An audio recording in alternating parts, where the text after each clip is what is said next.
Welcome back, fellow armchair generals. This is Gamer 1745 here. Just looking up here, we're getting close to think. I'm sort of surprised we haven't seen an announcement, but I think when I was at, is it more June? I forget when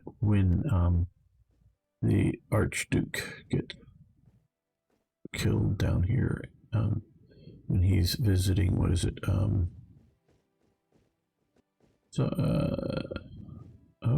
Sarajevo, I think. Yes, Sarajevo gets assassinated.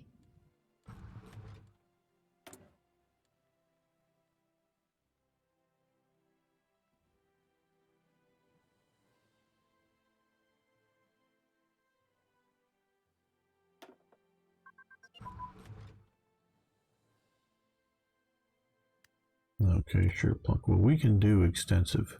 No, we can't do extensive. Okay,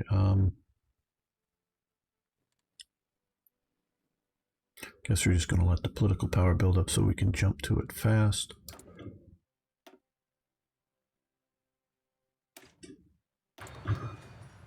Destroy them all as Toyjet kills Sweden, yes. Toyjet is definitely a member of the anti-Swedish movement.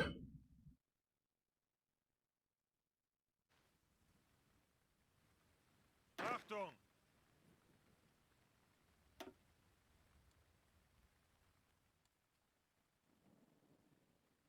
Ausrücken!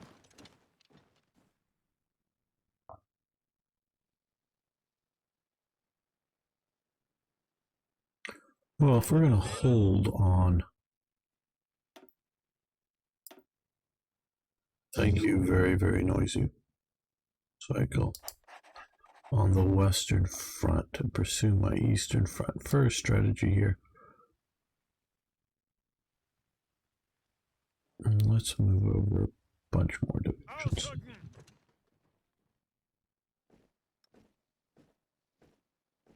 Befehle!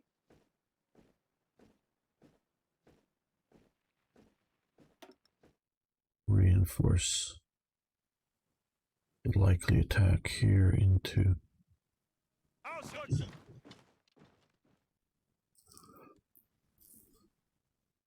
Serbia. Get them crushed. Don't know what to do with these marine divisions. These guys I do, because they're going to help occupy places like in the east, so they can learn to hang out in the forest for a while. Ihre Befehle? Achtung! Ausrücken!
Okay, we're getting near to being caught up on rations.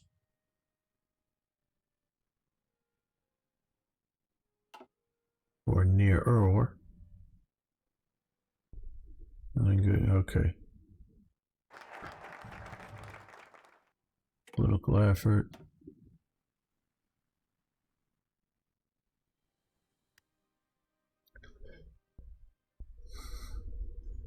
No, instead of destroying sovereigns, it is better for the world and all just because. You know, people, if I was ranting and raving, if I was a Canadian ranting and raving about America, I think people would think there was more of a problem with me. I guess power to the Kaiser. Then there's actually a problem with America.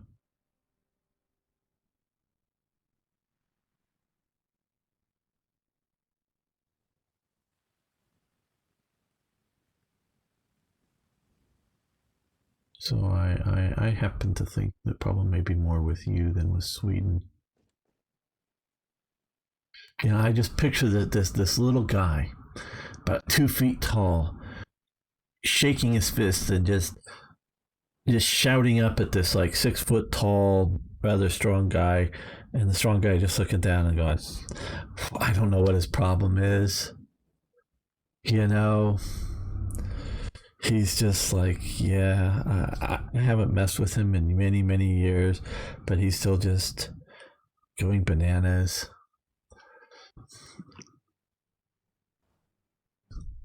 Yeah.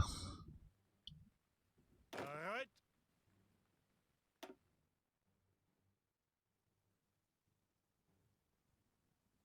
Ausrücken! Make sure we at least make it difficult for them to invade from the sea. Ausrücken! Well, let's come over here with you. How many rivers now? Let's come over here.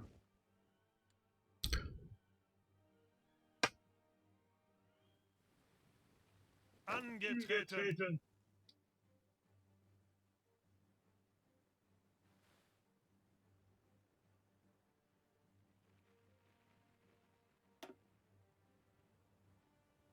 Ihre Befehle? Let's concentrate his force a bit more down here. Ausrücken!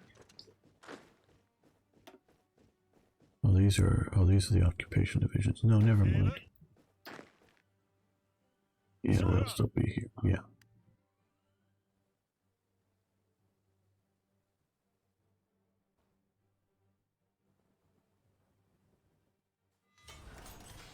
Yeah, I am. But only those who need to be bullied.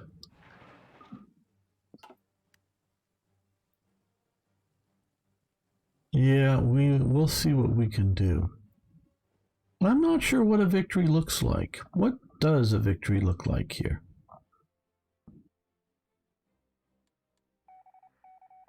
Okay, here we are. I've been waiting for, yeah, I thought it was like May or June. I know it's August when the war actually kicks off.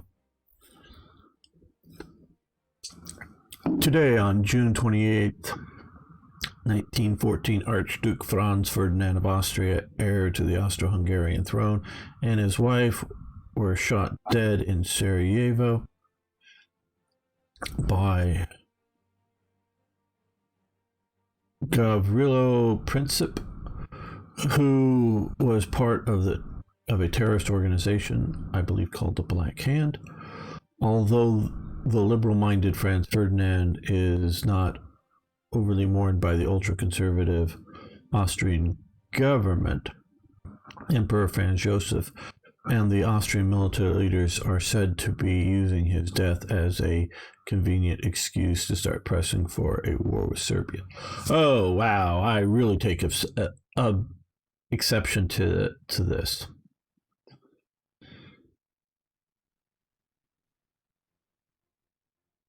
I don't know Franz Ferdinand and Franz Josef's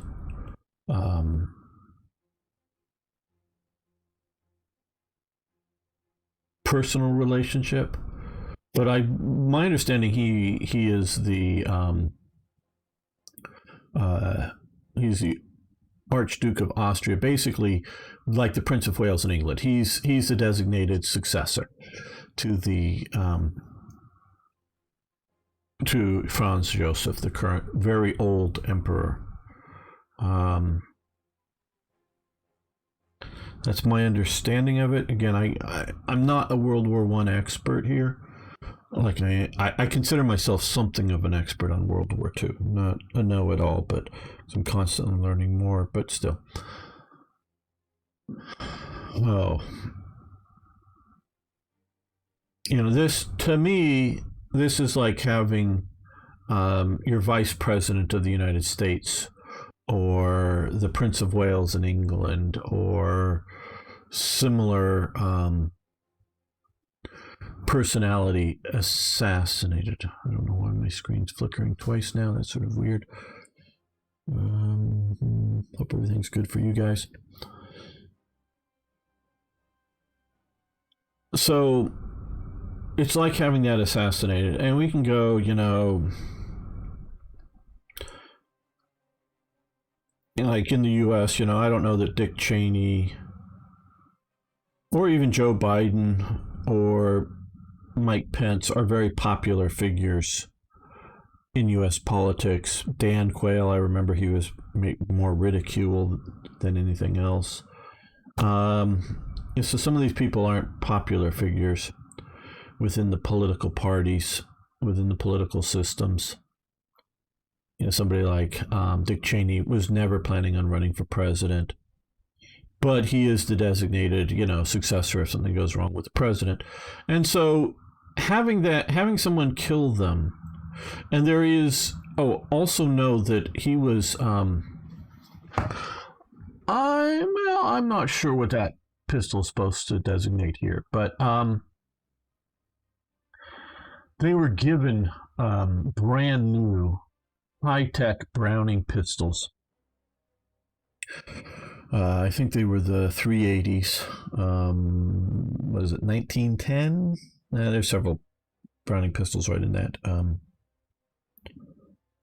period, and I forget exactly the model, that had just minor variations between like a 1908, 1910, 19 whatever models.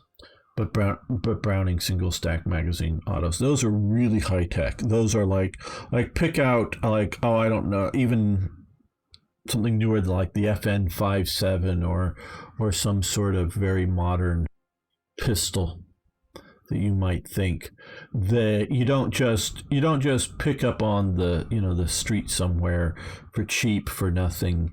Not that you can't get a hold of them. They were commercially able to be gotten hold of, but these guns were clearly, I think all the evidence shows, given to the Black Hand terrorist organization by whatever you call the Serbian secret police, secret intelligence. I don't know exactly the designation, but they were definitely a Serb. And I'm not saying that there's clear evidence that whatever the Serbian president or whatever was,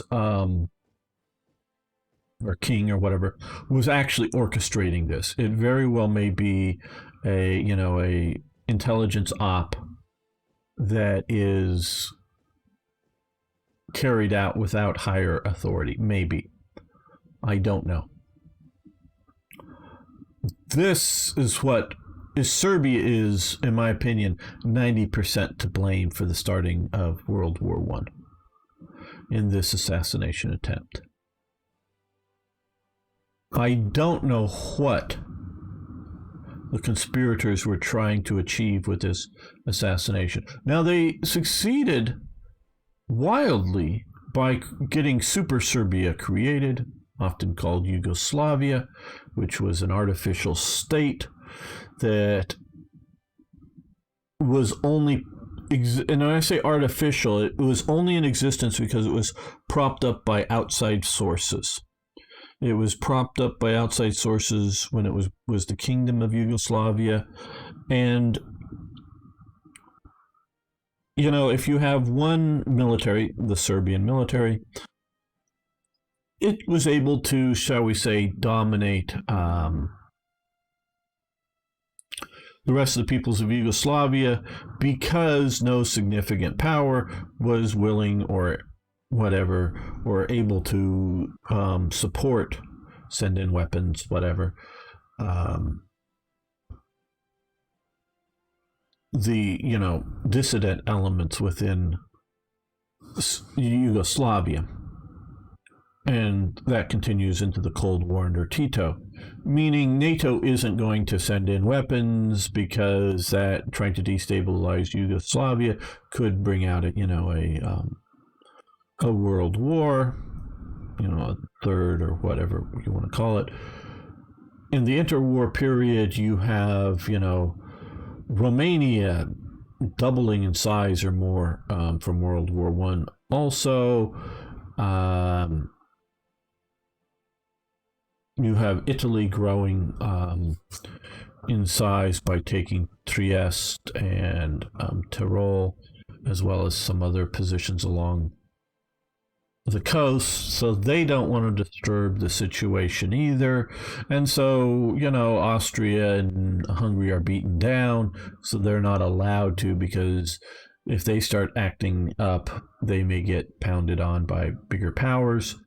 So it's an artificial state. So yes, they won for a few generations, but and maybe that's their goal and they won. But man, they destroy the world in doing so. This moment destroys the world as it was known in so many ways. It destroys sleepy America. America was industrializing, however you want to say it. Some areas were for the period were peak industrialized, but there was a lot of, even in East Coast America, there's a lot of sleepy America, hometown America.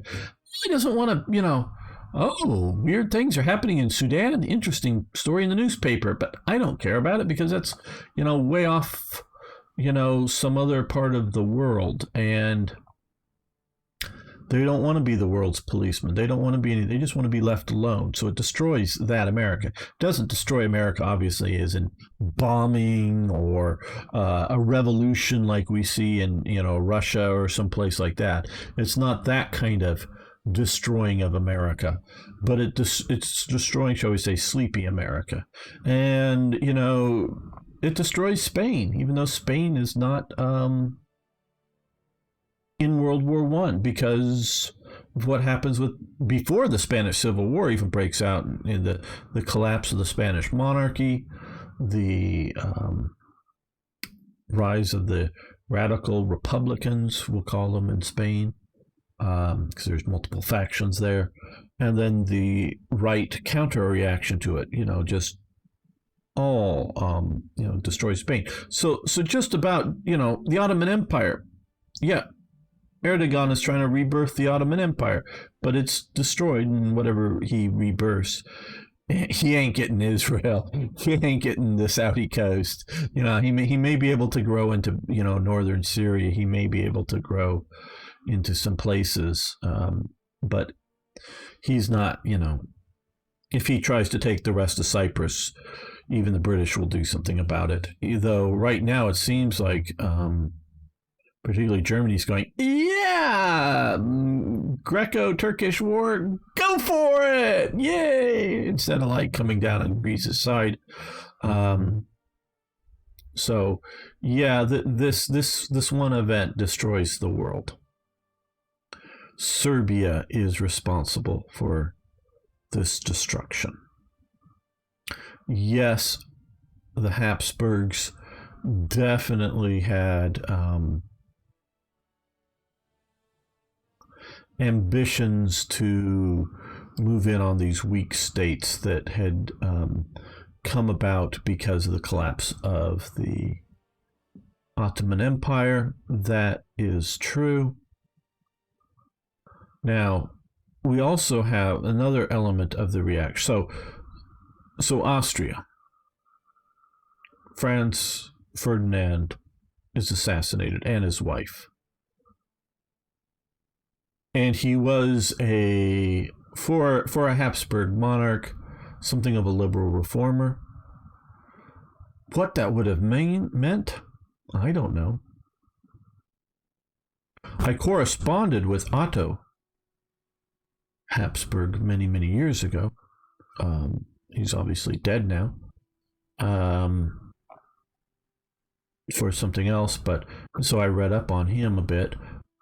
And he was very much of a pan-Europeanist. And he was a huge supporter of the European project. This was before there was an EU, but there was, I don't know, the common market, whatever. He was, the one of the forerunners to the EU. He was I think, an elected representative to that at the time. Sorry, I forget some of the details, but I'm just saying I sort of know about that. And this is the Habsburg family ideology as best as I can understand it. It is not, and this is why Hitler hates it, because it is not an Austrian empire that he wants. He wants, and I think this goes for Ferdinand as well as the other Habsburgs before and after this, he wants a peaceful, unified Europe that in some ways looks a lot like the modern day EU, but maybe even more centralized. So a liberal-minded Franz Ferdinand is probably not someone who is, self-determination for all the localities that get to break up the empire, the European Coal and Steel Union. Yeah, whatever it was called back then, the European Coalition.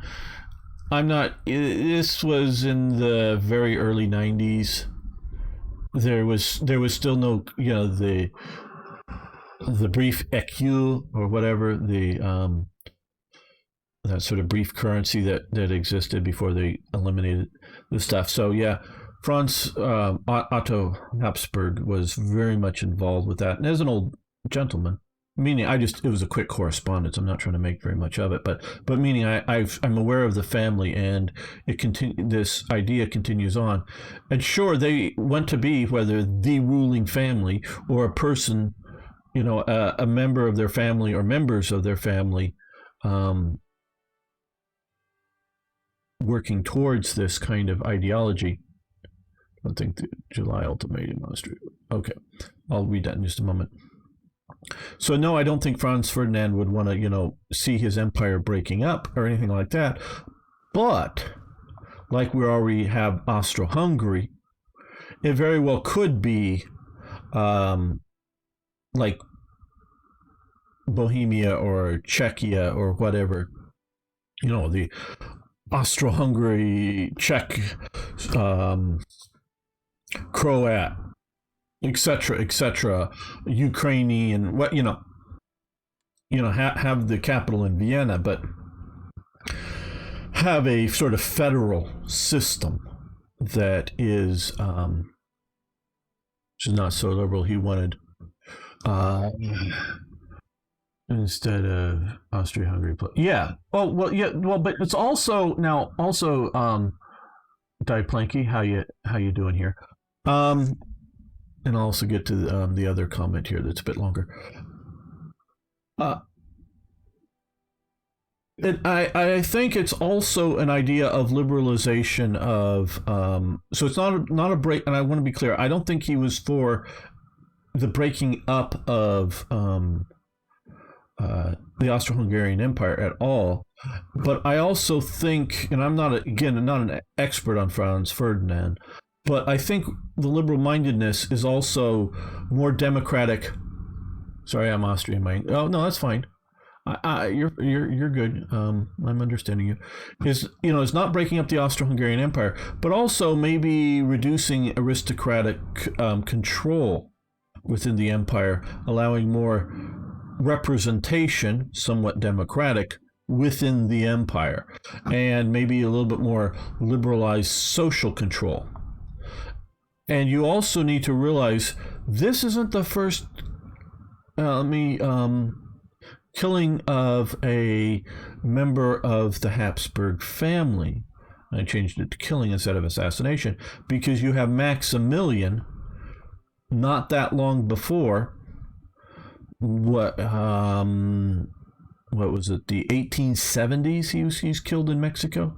He stays too long as the Mexican Empire that he's leading, mainly with French troops, though there were Mexican troops in his employ too. He's killed over here. So this is the second high-ranking member of the Habsburg family that is killed, and so the Habsburgs themselves are rather pissed by this. He wanted to crown for the slaves. This was a problem for Polish and Hungarians, especially Hungarians had strong Slavic. Yes, absolutely. And I'm sure it would have caused a lot of conflict. And I don't know that he was the savior of the Habsburg Empire had he come to power or anything like that. And see, I don't think July ultimatum by Austria was the main cause of the war. No. Serbia was prepared to accept all the terms except one that placed Austrian officials in the Serbian government. If I remember correctly, the ultimatum was purposely unacceptable in order to go to war. Okay. I think... Well, okay. I have no problem with Austria, and I don't think Austria's going to war with Serbia is the cause of World War I. You can talk about the ultimatum and how good or bad the ultimatum may be, or what they would have accepted. So what if it was just an excuse to go to war? That it's the killing of a high-ranking political official. Even though they tried to put it into, they tried to make it deniable by putting it into localized terrorist hands. That is the cause. You assassinate, a president, a vice president. That country gets to go to war with you. Oh, it was just the fourth. This is the okay. Okay, yeah. The other brother, then Archduke. Okay, thank you, Planky. I hope I'm getting that right. Yeah, I am not, as you can tell here, though ridiculously deep of national spirits and war exhaustion stuff. There's a terrible idea. Yeah, where I'm just hello, irate pirate. Yeah, I am not an expert, as you can tell, on Austria-Hungary. I'm not claiming to be. But it's, okay, so he is not the vice president, but he's still up there as a fairly important member of the family. And so that, to me, is a reason to go to war, because I believe in the Scottish motto, nemo me impune lacet, meaning you cannot strike at me with impunity. If you strike at me or mine with, you're gonna feel it back. So if you assassinate, some of my family, and you're another nation, we're going to war. We're going to war. You either can basically, as Swifty, we'll call him, as Swifty points out with the July ultimatum. Yeah, you can give an ultimatum and say, hey, basically, if you want to more or less surrender to us, fine, but otherwise we're going to war. Now, I don't blame Austria for it. The only real blame, in my opinion, for Austria is the cause and effect is separated enough in people's minds. They waited too long to go to war. Meaning they should have just mobilized and gone. And so Serbia causes it. Russia maintaining its alliance with Serbia. Why? I don't know. I mean, what the hell good can come for Russia? Yeah, I know they want to be protector of the Slavs. I get that. No, Germany did not cause it. They didn't. And I earlier talked about in this stream Germany's invasion of Belgium. Whether it brings Britain into it or not, you can watch it either on an episode later or go back and watch my thoughts on that. So I'm not going to cover that all over again. But, what the hell good does it do Russia to be protector of all these Slavs? Well, obviously, it's an aggressive power play as an excuse to be involved in European politics. But my God, I guess you just can't see it. Maybe because there's an insurrection. By any definition, there's an insurrection going on in America.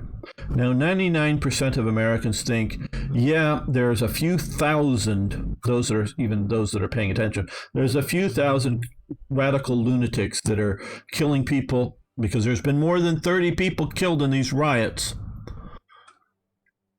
by the rioters. More than 30 people killed by these rioters. So there's an insurrection going on in America. But it isn't going to mean the collapse of America.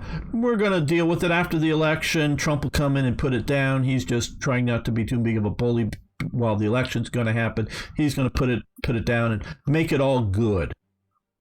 That's what a lot of people think. Maybe we're all just deluding ourselves, and 3 weeks from now, the election will be chaos.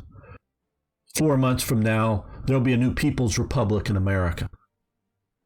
Just think, all you Europeans, how scary that would be if 4 months from now, there's People's Republic of America and somebody you've never heard of, or it's AOC or somebody like that, Ocasio-Cortez, some woman is the first woman People's President of America, and she's now ruling the world with her nuclear missiles and her green communist ideology. Maybe we're all just deluding ourselves on what's going on, but that's probably what was happening with the Russian Empire. But why the hell do they go to war with Serbia? What do they think they're going to get out of it, knowing that that's going to bring in the Germans? Because the Germans had no intention of coming into the war with Serbia, but they weren't going to see I'll get to some of the chat here.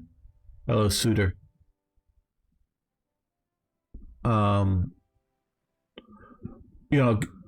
See their primary ally of Austria being munched on by the Russian Empire, who definitely had been trying to, pushing into the Crimea and other places against the Ottoman Empire. Yeah. And so, yeah, I blame 90% of it. I blame of World War One entirely on Serbia. Serbia is the bad guy here. And okay, the Serbian CIA was connected with the terrorists, and the Austrians wanted to. Yeah, absolutely. Whatever the intel people conquered Belgrade and the archive to get the proof everyone suspected. Yeah, no, they were whatever the Serbian CIA or whatever you want to call it, secret police, secret whatever. They supported the Black Hand. They gave them the weapons to do the action. They pointed them in that direction. Trump is proof of the weak. Presidential office in the USA, he won't be able to fix anything because the states and cities have more power. Well, yeah, you're irate. You're absolutely right. We are a federal government. There is a lot of local powers, and there is ways. I mean, we could look at the presidency of Abraham Lincoln in our Civil War, and a lot of stuff that the president can do, but it's something that, I know what you're saying, and Irate Pirate, I don't know you beyond. I haven't seen you around here before. Maybe you're posting in other names, but you can look at where when in Birmingham, I think it was in Birmingham, one of the places where the federal government orders the state government to integrate, this is back in the 60s, integrate the schools, and the state governor, and sorry, I'm messing up some of the details on this. I think this is like in 64. I mean, before I was alive, sorry. The state governor mobilizes the National Guard and puts them around the school to keep the school unintegrated. And was it Kennedy or Truman? I think it was Truman. Truman, yeah, I'm pretty sure it was Truman.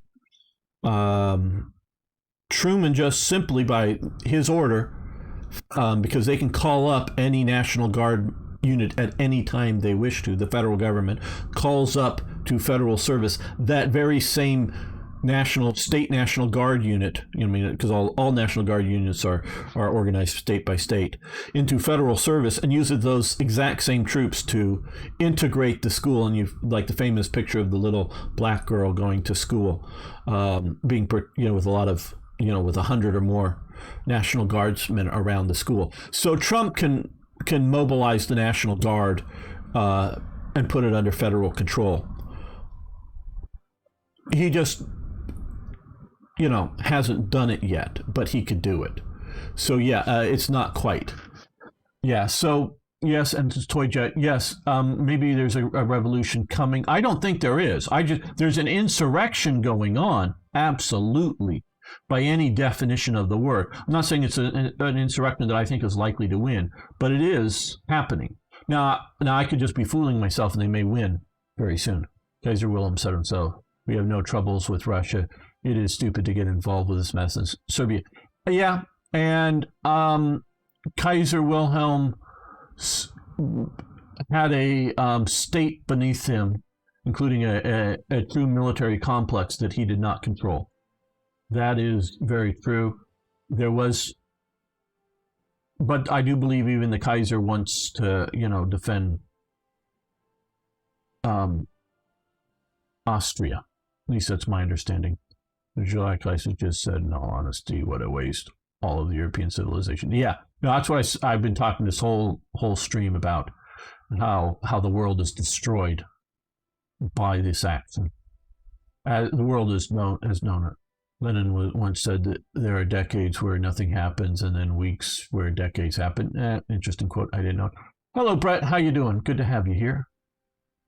Okay, Russia had connections with Belgrade. Also, today's Russia has strong. Yeah, I know and lots of connections.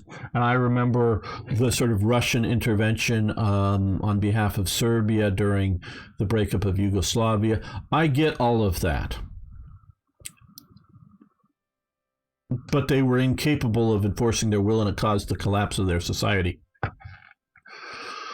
Let's see. Yeah, we're doing Endsieg here, Brett. So we're starting with 1910, and we're getting ready for World War One. Yes, hello, Wizard or Gaming Wizard Society. How you doing? Well, they're a waste of life.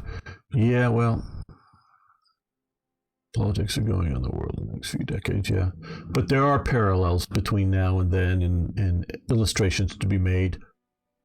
The end of American power will lead to return of great power politics, probably only after another great war. If America falls as the hegemonic power of the world, we will see a lot of wars. Now, I don't know if it'll be a world war. Very well might be. But nuclear arsenals may just keep it to, say, the Asian war, whatever that might mean, China, India, you know, various Asian countries.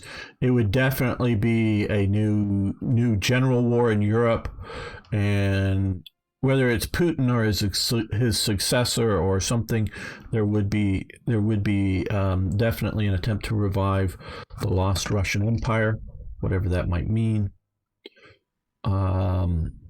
Whether that's Soviet borders or these borders, or I don't know.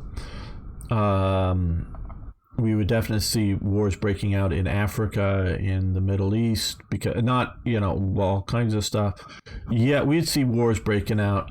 I think probably the most stable place, at least border-wise, would probably be South America if the hegemonic powers of America disappear. But yeah, no, the world does not. Trust me, the real world both the people who live in it who may not understand it and the people who understand power politics do not want America to fall. They don't. They might want it a little less intrusive into whatever region's going on, but they don't want it to fall. Let me try to read through a lot of good comments here. We'd say World War II policies, a prominent influx of revolutionary ideas come about, yes, but it's the collapse of the ancient regime as known before, because there's the ancient regimes before the French Revolution, and then there's the ancient regimes before the post-World War I or whatever, the Russian Revolution and other ongoing. Because there's a revolution, multiple revolutions going on in Germany. You have the Spartacus movement in Berlin, and whatever the red, I forget what the Red Uprising was in Bavaria. In Germany, you have several of these sort of radical red revolutionary movements springing up in Germany that the right puts down. This is outside of the establishment of the somewhat revolutionary I always blank on names like this. What's the city?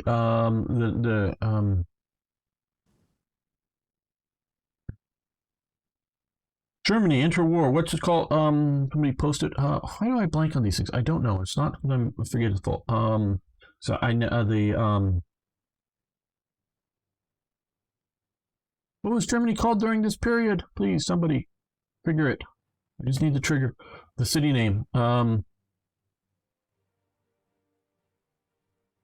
one's following me, or no one's willing to type it. I don't know.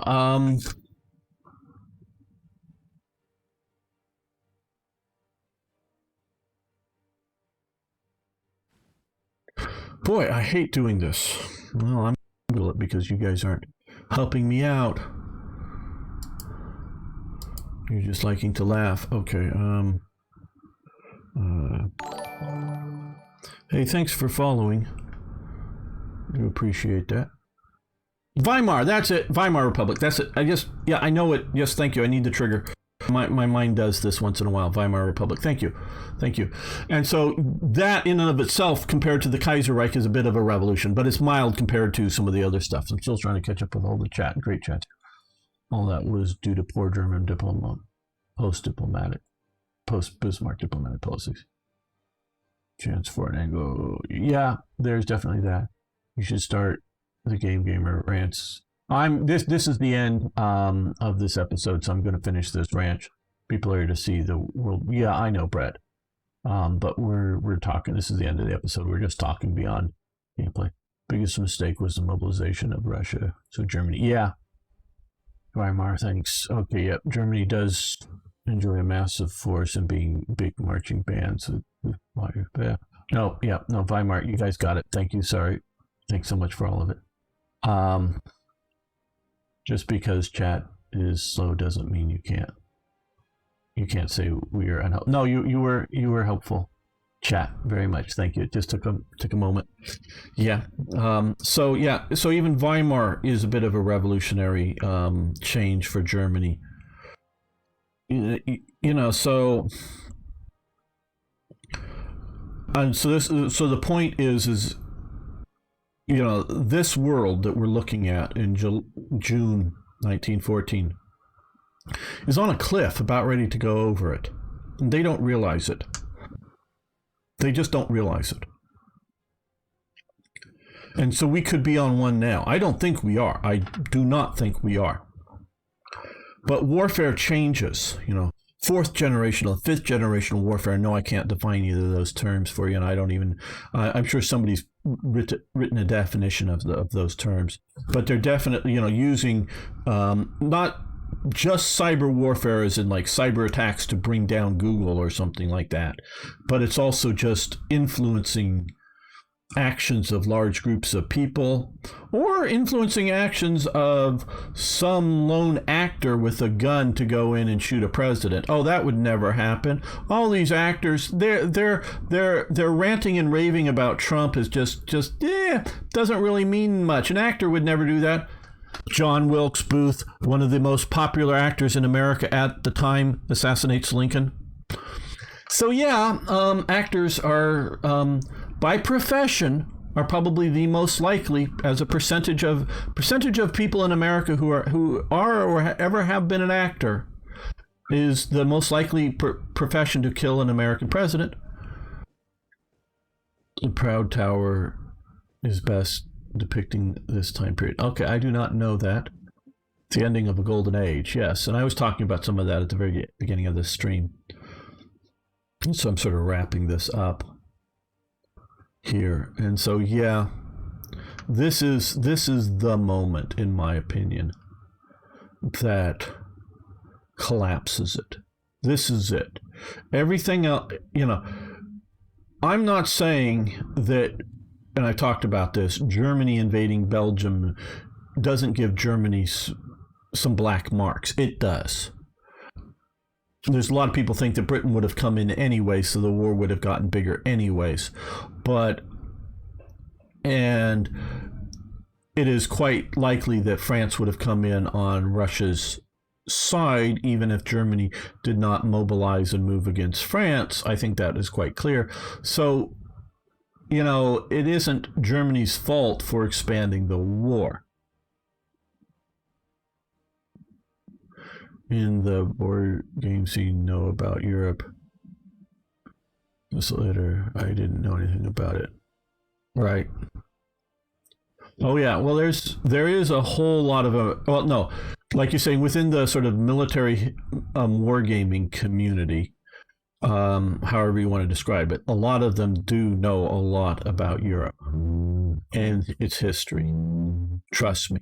But we are a minute fraction of Americans, less than 1% of America by that. So most Americans are completely ignorant of this. And so, there are those of us who know. So this is sort of the golden age that is coming to an end. There are problems with the age. The age ain't perfect. But the age of riot and revolution that happens after it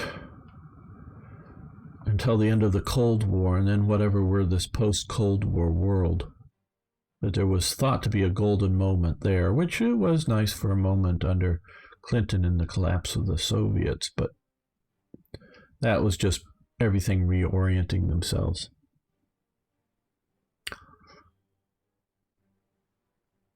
So this is the moment. Okay, tragic. To war we go. Heidi, Heidi, Heidi, Heidi ho. Can anybody, it's close to a quote, can anybody tell me the movie that is from? What movie is that sort of song, it's a song, comes from? Let's save this.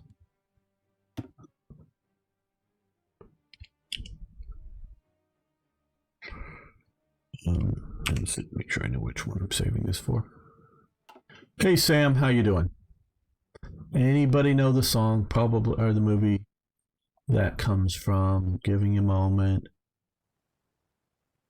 Okay.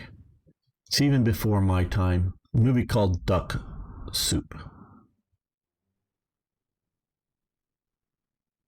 Many Austrians, especially in the bureaucracy, thought, we are doomed, our state is doomed because of nationalism, but if we go down, then with a war and a big boom. Yeah.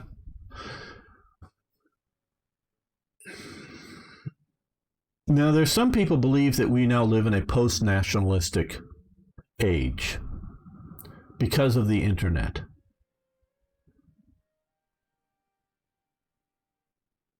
And so,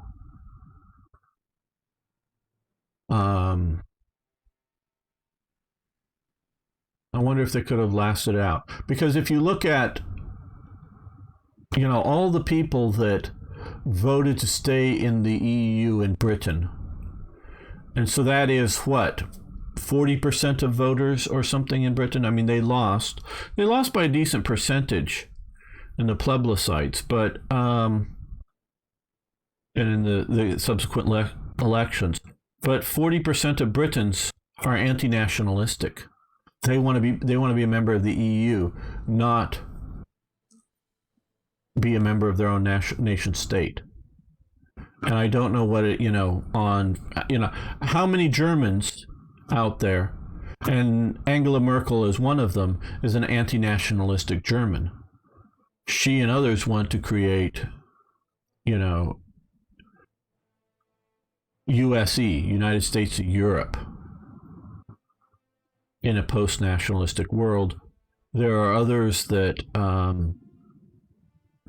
believe because of the internet, we're breaking into smaller tribes and factions, but are not based on a specific locality, like your hometown, your home city, your home state or province or whatever, but based on different ideologies, not necessarily right and left, communism versus capitalism, but just all kinds of factionalisms. Some are, purely tribal, like what sports team you're supporting, and those will continue to morph into a tribal group. Others will be certain religious factions, and it could just, I'm not trying to even, you may be jumping to Islam or something. I'm thinking like ultra conservative Anglicanism. Women are not priests in the Anglican Church, breaking off from the rest of the Anglican Church faction that believes that God doesn't exist and women should be in power in the church. All this breaking up of stuff. So post that many everyone is nationalistic in a nationalistic bar, small subset of transnational global entities and their faux middle class activists, acolytes. Yeah, sort of get where you're coming from that. And so of that breaking up, you see massive nationalism going on in China right now. And so I don't know, and I'm still on the, because of nationalism, Austria-Hungary is doomed. But also notice there are basically the ideologies of the left: communism, socialism, syndicalism, are anti-nationalistic. They are pan whatever. It's because in Germany the conflict comes down to ultimately between socialism or international socialism and national socialism. Two versions and each version of their socialism was different, but the key there is the socialists and the communists were internationalists, and the National Socialists were nationalists, the Hitler group. And so it was two factions of socialism. Which faction, German socialism won, not international socialism. That's what one writer has recently been using the term German socialism when she has been talking about German activities during World War II. German socialists, and that's what they are. They're German socialists because they have, social Deutsches. Yeah, okay, German socialists out there doing stuff. So it's German socialists versus international socialists. So I don't know. And now, of course, their viewpoint, and you're absolutely right, their viewpoint is seeing the rise of nationalism, but there's also the rise of internationalism going on that Austria-Hungary is a perfect fit for, because like I was talking earlier, the Habsburgs are, supporters of the EU. That's their ideology, their family ideology going back from day one. The Germans, many are complete anti-nationalists since World War II. Yes. Many hate their military and think, is Marcel still around over on Twitch? Probably. Yeah, he'll have a counter argument to that. But you're right, many Germans are that. They think they are Europeans or citizens of the world. Absolutely, a lot of them do. But there is a strong rise of German nationalism. Not so much, in my opinion, a reaction to EUism, but more the rise of non-EU member peoples, non-European peoples flooding into Germany and other countries is giving a rise to German nationalism.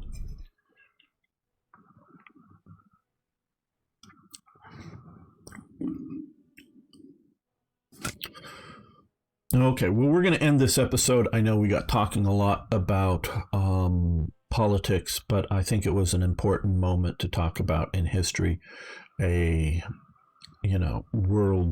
Literally world-changing moment happened in a few minutes of time from the first assassination attempt to taking a few wrong turns or whatever in the cars and coming across another assassin, because they first threw, I think it was a hand grenade, which went off but didn't